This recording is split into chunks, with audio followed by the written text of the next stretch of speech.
Students, आज की इस वीडियो के माध्यम से हम जानेंगे कि यूपी बोर्ड 2020-21 के इस सेशन में कोविड-19 के कारण जो भी सिलेबस में कटौती की गई है, 30% की कटौती हुई है, सबको पता है। वो सिलेबस में 30% की कटौती क्या क्या की गई है और क्या पढ़ना है हमें, क्या नहीं पढ़ना, ये आज साहित्यिक हिंदी के बारे में हम लोग जानते हैं। तो आज का टॉपिक है क्लास 12 का साहित्यिक हिंदी, जो कि कहीं कहीं केवल हिंदी लिखा होता है। जैसे कि यूपी बोर्ड इंटरमीडिएट में 2 हिंदी लोग पढ़ते हैं, साइंस के स्टूडेंट और कॉमर्स के स्टूडेंट सामान्य हिंदी पढ़ते हैं। बाकी जो आर्ट्स के स्टूडेंट होते हैं वो हिंदी, जिसे हम साहित्यिक हिंदी कहते हैं। किसी किसी बुक में केवल हिंदी लिखा होता है, ठीक है। तो हिंदी का मतलब आप क्या जानेंगे कि साहित्यिक हिंदी पढ़ना है हमें, ठीक। चलिए, यहाँ पे लिखा गया है, हेडिंग है, ये पीडीएफ आप लोग डाउनलोड कर सकते हैं upmsp.nic.in से, जो कि जिस चीज़ के बारे में पढ़ना है हम उसको देखते हैं। तो हमें क्या क्या चीज़ें पढ़नी होती हैं, पहले गद्य को देख लेते हैं, ठीक है। गद्य में हमें क्या नहीं पढ़ना है ये सामने दिया गया है। आप देखते हैं कि पाठ्यक्रम की अनुशंसा जो की गई है 30%, यहाँ पे देखिए 30% पाठ्यक्रम कम की, यानी कि जो अनुशंसा की गई है वो क्या है। तो गद्य से क्या चीज़ें हटाई गई हैं, कथा साहित्य से क्या चीज़ हटाई गई हैं, काव्य से क्या हटाई गई हैं, संस्कृत दिग्दर्शिका से क्या चीज़ हटाई गई हैं, पहले हम इसको देख लेते हैं। तो गद्य हेतु निर्धारित पाठ्य वस्तु जो हटाई गई है, दूसरा चैप्टर था जैनेन्द्र कुमार, जो कि भाग्य और पुरुषार्थ, ये इनका पढ़ना था, ये हमें अब नहीं पढ़ना है, ठीक है। साहित्यिक हिंदी वालों के लिए बात कर रहे हैं हम। कन्हैयालाल मिश्र का है प्रभाकर रॉबर्ट नर्सिंग होम में, ये भी नहीं पढ़ना है। हरिशंकर परसाई का है निंदा रस, ये भी हमें अब नहीं पढ़ना है, ठीक है। ये 3 चैप्टर्स को गद्य हेतु निर्धारित पाठ्यवस्तु से हटा दिया गया, मतलब गद्य से हटा दिया गया है। कथा साहित्य से क्या हटाया गया है, भीष्म साहिनी, खून का रिश्ता, शिवानी, लाटी, ये 2 चीज़ें हटा दी गई हैं कथा साहित्य से। काव्य हेतु निर्धारित पाठ्यवस्तु से क्या हटाया गया है, जगन्नाथ रत्नाकर, उद्धव प्रसंग, गंगावतरण, मैथिली शरणगुप्त, कैकेयी का अनुपात गीत, जयशंकर प्रसाद का गीत है, सूर्यकांत त्रिपाठी निराला का संध्या सुंदरी है, सुमित्रा नंदन पंत का परिवर्तन है, रामधारी सिंह दिनकर का पुरवरा और उर्वशी, ये चीज़ें हटा दी गई हैं। संस्कृत दिग्दर्शिका से क्या हटाया गया, जातक कथाएं हटा दी गई हैं और नृपित दिलीप हटा दिया गया है, ठीक है। ये चीज़ें हटा दी गई हैं। ये तो था कि हमें ये नहीं पढ़ना है, तो हमें पढ़ना क्या है, ये तो 30% में आ गया। 30% में ये चीज़ें जो हैं ये नहीं पढ़नी हमें। तो अब बचा जो 70% है, उसमें क्या चीज़ें हैं जो हमें पढ़नी है, उसको देख लेते हैं। तो चलिए यहाँ देखते हैं नीचे, और भी नीचे आते हैं। आप ये दिया गया है कौन से चैप्टर से किस नंबर का, कितने नंबर का आएगा, किससे क्या होगा, यहाँ से देखते हैं। पुस्तक का नाम दिया है, लेखक का नाम और पाठ का नाम। गद्य हेतु निर्धारित पाठ्यवस्तु जो है हमें पढ़ना क्या है, वासुदेव सरल अग्रवाल का राष्ट्र का स्वरूप, ये पढ़ना है, ठीक है।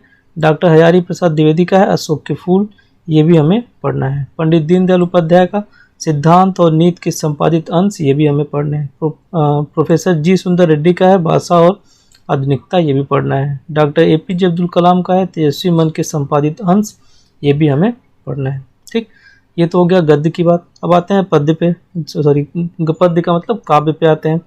पहला है भारतेंदु हरिश्चंद्र, प्रेम माधुरी यमुना छवि, जगन्नाथ दास रत्नाकर गंगावतरण, अयोध्या सिंह उपाध्याय हरियोत का पवन दूतिका, जयशंकर प्रसाद का श्रद्धा मनु। अब एक चीज़ यहाँ पे देख लेते हैं, ये जो गंगावतरण है ये हम कहें कि ये हटा भी दिया गया है और नहीं भी हटाया गया है। तो ये बोर्ड के द्वारा कुछ सस्पेंस बरकरार रखा गया है कि ये देखिए यहाँ पे लिखा गया है गंगावतरण, ये 30% में भी है। गंगावतरण जो है वो 70% में भी है। 70% में कहाँ है, यहाँ देख लेते हैं कि ये 30% में भी रखा गया है और 70% में भी रखा गया है। देखिए यहाँ पे गंगावतरण यहाँ पे 70% में भी है और 30% में, मतलब हमें पढ़ना भी है, नहीं पढ़ना उससे अच्छा हम क्या करेंगे, इसे पढ़ लेंगे, ठीक है। सूर्यकांत त्रिपाठी निराला का है बादल राग, सुमित्रा नंदन पंत नौका विहार और बापू के प्रति, महादेव वर्मा के गीत पढ़ने में, रामधारी सिंह दिनकर का अभिनव मनुष्य पढ़ना है, सचिदानंद हीरानंद वात्सल्य अज्ञेय मैंने आहुति बनकर देखा और हिरोशिमा पढ़ना है। विविधा में नरेंद्र शर्मा मधु एक बूंद, भवानी प्रसाद मिश्र का बूंद टपकी नभ से, गजानन माधव मुक्तिबोध से मुझे कदम कदम पर, गिरजा कुमार माथुर चित्रमय धरती, धर्मवीर भारती, सांझ के बादल। ये चीज़ें हमें पढ़नी है। ये तो था हमारा काव्य से, ठीक है, काव्य से आधारित पाठ्य वस्तु में क्या क्या चीज़ें पढ़नी है हमें, ये देख लेते हैं। और ये हो गया यहाँ पे। अब यहाँ से देखते हैं कि कौन सी चीज़ें हैं जो काव्य सौंदर्य के तत्व में हमें पढ़ना है। ये तो काव्य से रिलेटेड हो गया। काव्य सौंदर्य के तत्व में हमें कौन सी चीज़ें पढ़नी है, ये देख लेते हैं। तो यहाँ देखते हैं काव्य सौंदर्य के तत्व में सबसे पहले पेज पे आए थे। यहाँ देखते हैं काव्य सौंदर्य के तत्व, यहाँ पे जो लिखे गए हैं 10वां पॉइंट जो है, इसमें हमें क्या क्या चीज़ें पढ़नी है, ठीक है। काव्य सौंदर्य के तत्व, तो हमें सभी रस देखिए अब लिखा है, सभी रस परिभाषा, उदाहरण एवं पहचान, मतलब सारे रस पढ़ने में परिभाषा के साथ उनका उदाहरण और पहचान कैसे करते हैं ये भी पढ़ना है। ये 2 नंबर का पूछा जाएगा। अलंकार में क्या पढ़ना हमें, शब्दालंकार, अनुप्रास, यमक, श्लेष, उनके उदाहरण और उनकी परिभाषा, ये भी पढ़ना है।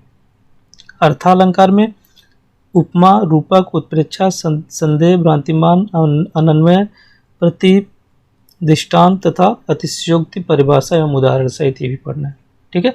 ये हो गया आपका काव्य सौंदर्य के तत्व में अलंकार का में क्या पढ़ना है। फिर आते हैं यहाँ पे छंद क्या पढ़ना है। छंद में मात्रिक, चौपाई, दोहा, सोरठा, रोला, कुंडलियाँ, हरिगीतिका, वैरवय, ये सारी चीज़ें हमें छंद में पढ़ना है, ठीक। पहला ये मात्रिक में इतने छंद पढ़ने हैं। वर्णवृत्त छंद में क्या चीज़ें पढ़नी है वो भी यहाँ पे दिया गया है, उदाहरण सहित लिखा गया है। मुक्तक छंद में क्या पढ़ना है, मनहर, लक्षण एवं उदाहरण सहित इसको भी पढ़ना है, ठीक है।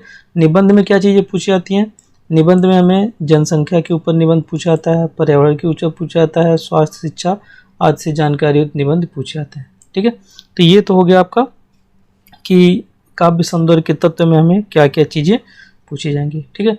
अब चलिए अब आते हैं कि और भी जो नीचे इसके संस्कृत दिग्दर्शिका दी गई है, और संस्कृत दिग्दर्शिका काव्य सौंदर्य के तत्व ये हो गया। अब हम देखते हैं खंड काव्य में से क्या चीज़ पूछा जाएगा, ठीक। कथा साहित्य ये पाठ्यवस्तु है, कथा साहित्य हेतु निर्धारित पाठ्यवस्तु जो दिया गया है, ये भी जो चीज़ें दी गई हैं, पंचलाइट पढ़ना है हमें, बहादुर पढ़ना है, कर्मनाशा की हार पढ़नी है, शिव प्रसाद सिंह की अमरकांत का बहादुर है, ठीक है। ये चीज़ें हमें पढ़नी है। अब काव्य सौंदर्य के तत्व में हमें क्या पढ़नी है ये भी देख लेते हैं। काव्य सौंदर्य के तत्व में देखते हैं कि ये तो आपके ज़िले से रिलेटेड होता है। जैसे मान लीजिए गोरखपुर ज़िले से रिलेटेड हम क्या चीज़ें, आगरा, गोरखपुर, गाजीपुर, बरेली, सुल्तानपुर, जालौन, लखीमपुर खीरी, गोंडा, सहारनपुर, बाराबंकी, शाहजहाँपुर, बाराबंकी, यहाँ के जो बच्चे होंगे वो क्या पढ़ेंगे, वो त्यागपथी पढ़ेंगे, ठीक है। तो हमें यहाँ पे ऐसे सारी जगहों का दिया गया है, सभी ज़िलों का, तो वो आप लोग अपना ज़िला चुन लेंगे, किस ज़िले के बच्चों को कौन सा पढ़ना है। तो यहाँ पे अगर गोरखपुर से रिलेटेड है तो त्यागपथी पढ़ना होता है इसमें, ठीक है। ये है काव्य सौंदर्य के तत्व, ठीक। अब चलिए आगे बढ़ते हैं। संस्कृत दिग्दर्शिका में क्या चीज़ें पढ़नी है हमें, ये संस्कृत दिग्दर्शिका खंड का दिया गया है, इसमें क्या क्या चीज़ें पढ़ने गए हैं। तो ये पाठ्यवस्तु में यहाँ पे जो सब चैप्टर का नाम दिया गया, ये सारे चैप्टर्स हमें पढ़ने हैं, ठीक है।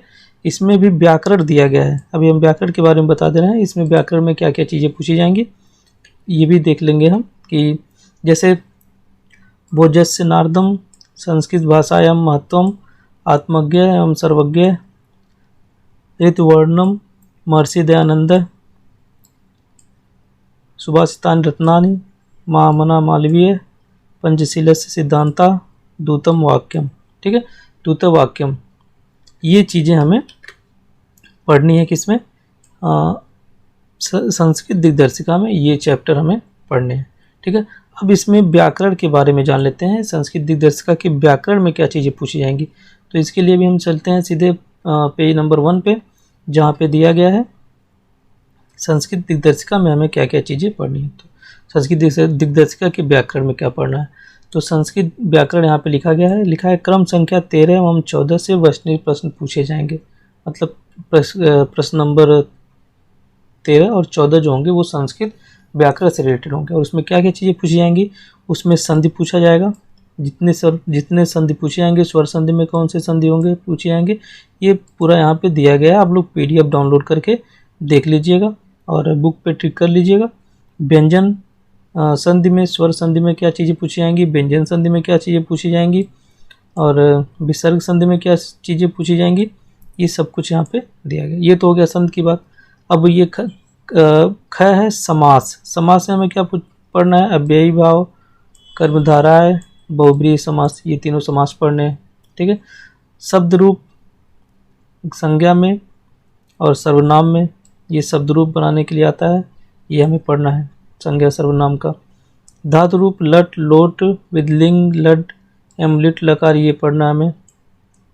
प्रत्यय में क्या चीज़ें पढ़ना है, कृति, और प्रत्यय में क्या चीज़ें पढ़नी है, प्रत्यय में कृति का ये प्रत्यय पढ़ना है इतना, और त्वदित प्रत्यय का ये पढ़ना है।